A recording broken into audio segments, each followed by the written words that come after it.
Bismillahirrahmanirrahim. Assalamualaikum warahmatullahi wabarakatuh.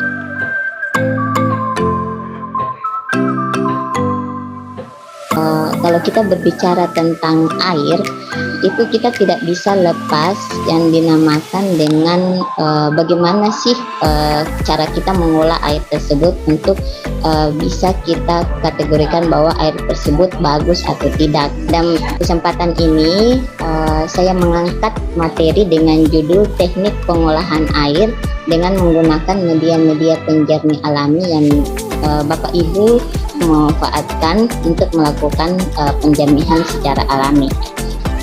Apakah Bapak Ibu yakin bahwa air yang Bapak Ibu gunakan sekarang itu termasuk ke dalam air yang layak untuk dipakai, dan apakah termasuk ke dalam air yang layak untuk dikonsumsi?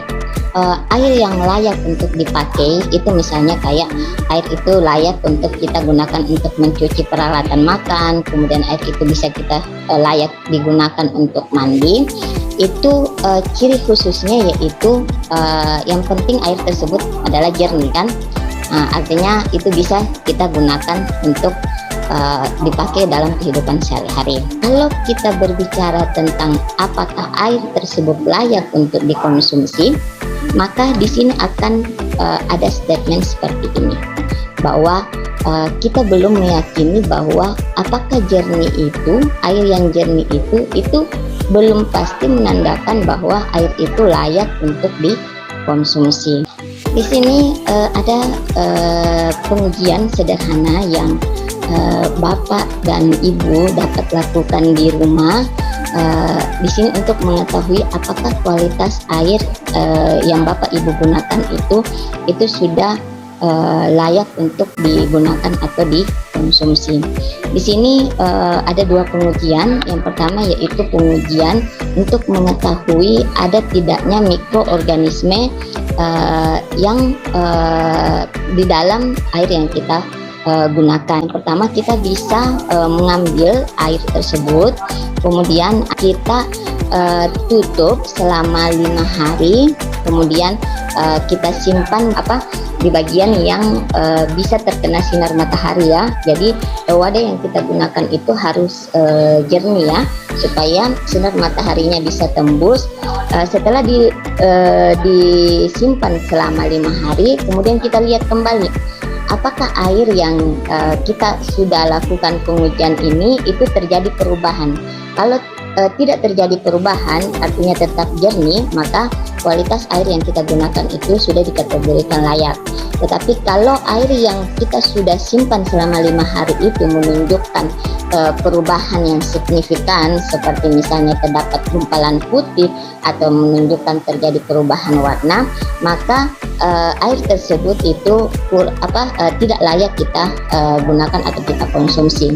Kemudian pengujian kedua yang bisa kita lakukan di rumah yaitu di sini kita menggunakan air teh ya.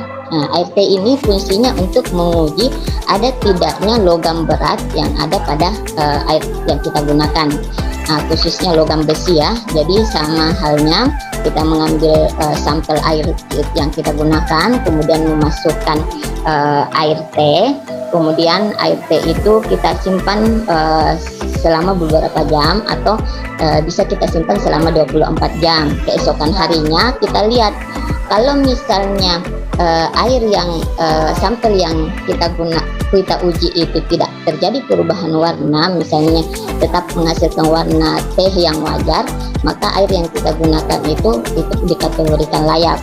Tetapi kalau air yang setelah kita uji itu terjadi perubahan warna, misalnya akan terjadi perubahan warna menjadi kehitaman atau terjadi perubahan warna yang maksudnya tehnya lebih pekat, maka bisa kita kategorikan bahwa air yang kita gunakan itu tidak layak untuk digunakan. Ada beberapa teknik pengolahan yang bisa kita lakukan. Misalnya kalau kita sudah mengetahui bahwa kualitas air yang kita gunakan ini itu tidak layak ya, yang mana pengolahan air itu sendiri itu merupakan suatu upaya kita ya untuk mendapatkan air yang bersih dan sehat dengan standar mutu air yang memenuhi standar kesehatan. Yang mana proses pengolahan ini itu dibagi menjadi 3. Ada proses pengolahan secara fisik, kemudian secara kimia, dan ada secara biologi. Kenapa sih kita perlu mengolah air tersebut? Karena setelah kita mengetahui bahwa kualitas air yang kita gunakan ini adalah tidak layak, maka hal yang perlu kita lakukan adalah dengan teknik pengolahan. Tujuan dari teknik pengolahan ini apa? Tujuan dari teknik pengolahan ini yaitu yang pertama untuk memperbaiki derajat keasaman, kemudian mengurangi bau, kemudian mengurangi kadar bahan-bahan terlarut atau kesadarannya ya. Kemudian yang terakhir adalah menurunkan atau mematikan mikroorganisme. Jadi ini adalah beberapa tujuan dari teknik pengolahan yang bisa kita lakukan. Teknik pengolahan itu terbagi menjadi 3, yaitu secara fisika. Secara fisika ini itu dengan teknik penyaringan ya. Jadi biasanya kita menggunakan media-media untuk menyaring. Tujuannya ini untuk melihat menyaring partikel-partikel kasar atau partikel-partikel yang menyebabkan air tersebut terlihat keruh ya. Ini bisa kita lakukan dengan teknik pengolahan fisika, yaitu dengan teknik penyaringan atau pengendapan. Kemudian ini pengolahan secara kimia. Di sini pengolahan secara kimia itu kita bisa lakukan dengan memberikan bahan tambahan ya. Mungkin Bapak Ibu mungkin biasa melakukannya, yaitu dengan teknik menaburkan tawas atau kapur yang fungsinya ini untuk mengendapkan zat-zat pengotornya ya. Ini fungsi dari tawas tersebut ya. Kemudian yang terakhir adalah teknik pengolahan secara biologi. Teknik pengolahan secara biologi ini tujuannya untuk membunuh atau memusnahkan mikroorganisme yang terkandung dalam air tersebut. Jadi ini adalah 3 metode pengolahan air secara fisika, kimia, dan biologi.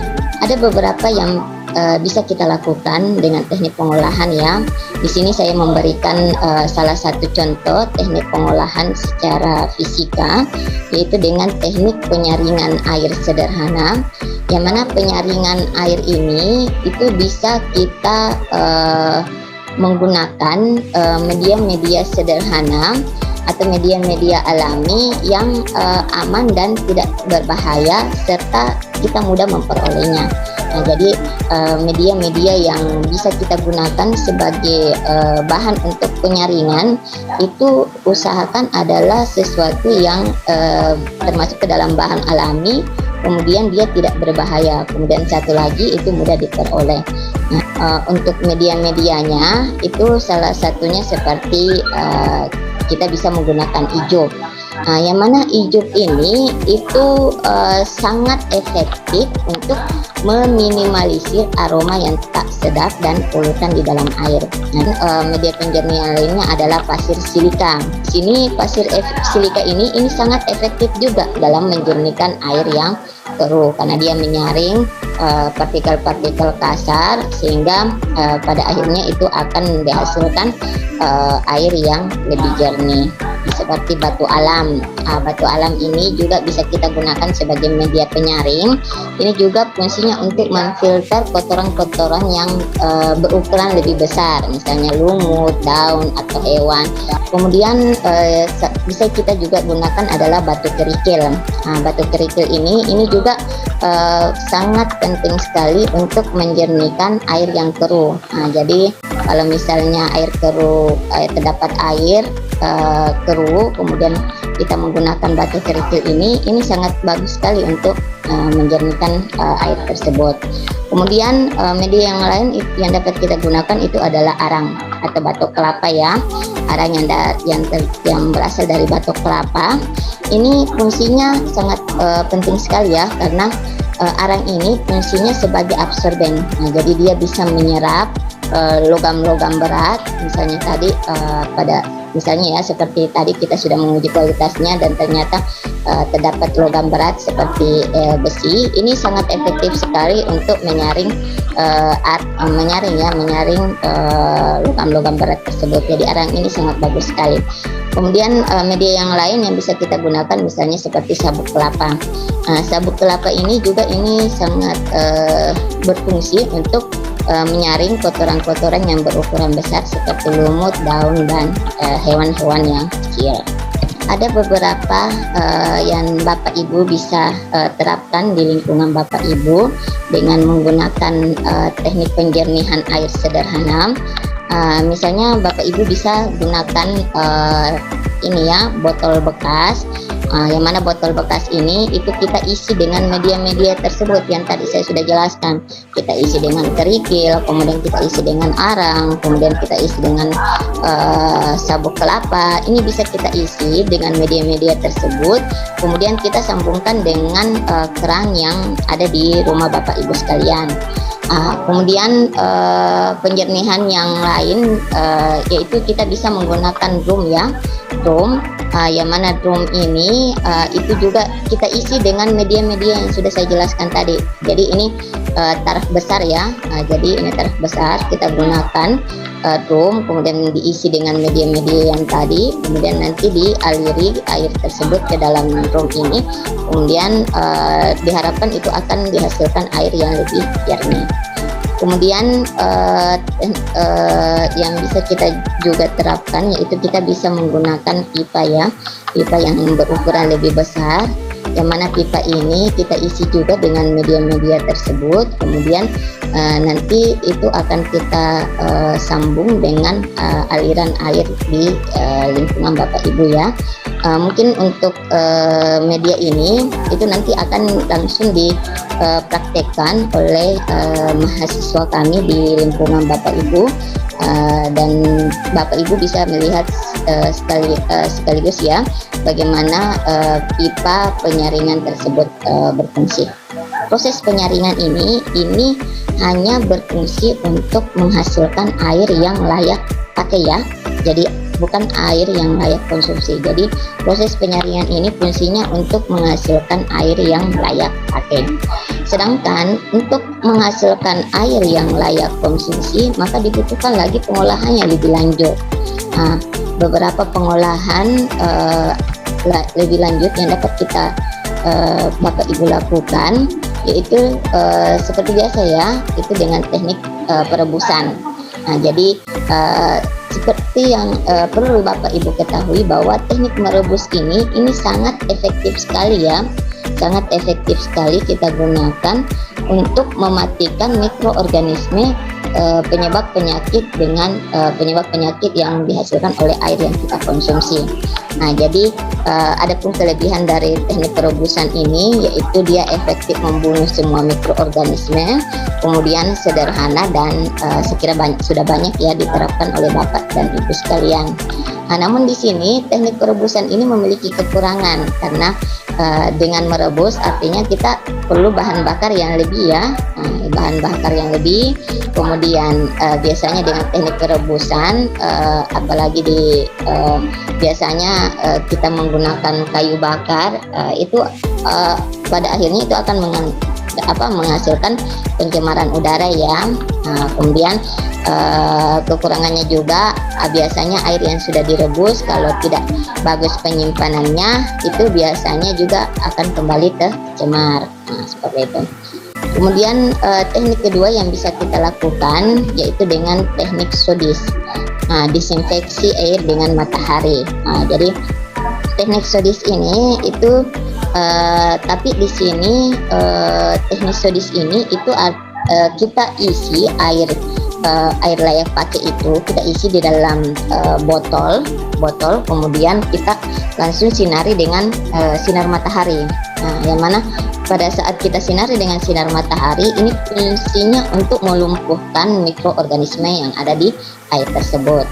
Adapun kelebihan dari teknik sodis ini yaitu dia sangat mudah dan murah ya. Kemudian tidak akan menimbulkan perubahan rasa yang cukup signifikan. Kemudian potensi pencemarannya itu minim karena air yang di dalam botol ini kita tidak akan buka kalau kita tidak akan buka kalau kita belum mau mengkonsumsinya ya. Jadi teknik pencemarannya kecil. Namun di sini kelemahannya kalau teknik dengan menggunakan teknik sodis, karena kita menggunakan botol, jadi hasilnya itu akan relatif kita menghasilkan air yang relatif sedikit ya. Kemudian itu juga tergantung cuaca karena kita mengandalkan sinar matahari. Kemudian kelemahannya juga itu kita harus mengganti botol itu cukup sering ya, 3 sampai 6 bulan sekali. Untuk air ini teknik ya, cara pengolahan dengan menggunakan air sodis. Dengan cara sodis yaitu air dimasukkan ke dalam botol, tapi sebelumnya botolnya harus dibersihkan dulu ya, kemudian dijemur dengan matahari langsung. Kalau misalnya mataharinya cerah, maka proses penjemurannya itu minimal 6 jam ya. Jadi ini fungsinya untuk membunuh mikroorganisme yang ada di dalam air. Pengolahan yang ketiga yang bisa kita lakukan yaitu dengan menggunakan filter keramik. Dengan menggunakan filter keramik ini keramik ini dilapisi oleh perak nitrat ya. Yang mana di sini perak nitrat ini fungsinya untuk menyaring bakteri dan melumpuhkan bakteri secara kimiawi, yaitu dengan adanya lapisan perak nitrat ini. Yang mana kapasitasnya ini itu 2 liter per jam ya. Kelebihannya ini mudah digunakan dan sangat praktis, tetapi kelemahannya di sini adalah teknologi yang digunakan itu cukup mahal. Jadi biasanya agak susah diterapkan di masyarakat umum. Yang mana bagaimana proses kerja dari filter keramik ini? Jadi filter keramik ini itu air yang ditampung di dalam filter keramik ini. Yang mana di sini perak nitrat pada filter keramik ini itu akan membunuh mikroorganisme yang bertahan dalam pori-pori keramik. Lapisan ini itu tidak larut dalam air sehingga tidak akan terbawa beserta air yang diolah. Jadi pada saat air dimasukkan ke dalam filter keramik, maka mikroorganisme ini akan masuk ke pori-pori perak nitrat ini. Jadi perak nitrat ini akan mematikan mikroorganismenya sehingga air yang keluar ini adalah air yang sudah bagus atau layak ya. Setelah kita mengolah air tersebut, maka ada beberapa yang perlu Bapak Ibu juga lakukan ya, yaitu dengan bagaimana sih cara menyimpan air tersebut agar aman dari bahan pencemar. Jadi beberapa yang perlu kita lakukan adalah wadah yang aman itu adalah wadah yang tertutup ya, kemudian berlayar sempit, kemudian bermuat sempit dan lebih baik jika dilengkapi dengan kerang. Kemudian air minum sebaiknya disimpan di wadah pengolahannya seperti dengan teknik filter keramik atau sodis. Kemudian air yang sudah diolah itu disimpan dalam wadah yang bersih dan selalu tertutup. Kemudian jangan minum air langsung dari wadah atau kerang, gunakan gelas yang bersih dan kering. Kemudian letakkan wadah penyimpanan air minum di tempat yang bersih dan sulit terjangkau oleh binatang. Kemudian wadah air minum itu sebaiknya dicuci setiap 3 hari atau saat air habis. Gunakan air yang sudah diolah untuk bilasan terakhir.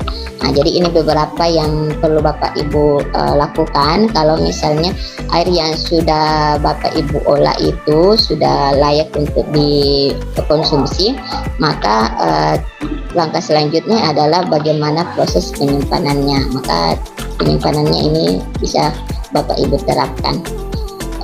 Saya kira itu saja yang bisa saya berikan. Dan jika ada kekurangan, saya memohon maaf dan terima kasih yang sebanyak-banyaknya atas kesempatan yang diberikan oleh masyarakat di desa ini. Dan saya tutup dengan ucapan Alhamdulillahirabbil alamin. Assalamualaikum warahmatullahi wabarakatuh.